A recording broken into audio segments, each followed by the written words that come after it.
વડોદરાની ઘટના બાદ જાગો ગાંધીનગરના કલેક્ટર સાહેબ, આ વિડીયો જોઈ લો એટલે તમને ખબર પડે કે તમારી પીઠ પાછળ શું ખેલ ચાલી રહ્યા છે. સાહેબ, આ એ જ જગ્યાના વિડીયો છે કે જ્યાં તમે 7 મહિના પહેલા મુલાકાત લીધી હતી.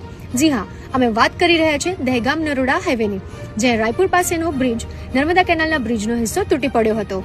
સાહેબ, તમે મુલાકાત બાદ ડાયવર્ઝન અને ભારે વાહનોના પ્રતિબંધ માટે જે પ્રસિદ્ધનામું જાહેર કર્યું તેની હાલત પસ્તીના એકમાત્ર કાગળ જેવી બની ગઈ હોય તેવું લોકોને લાગી રહ્યું છે.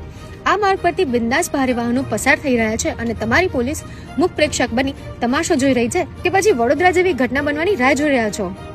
ડભોડા, દહેગામ અને અમદાવાદ પોલીસના પાપે તમારું જાહેરનામું ફક્ત શોભાના ગાંઠિયા સમાન બની ગયું છે.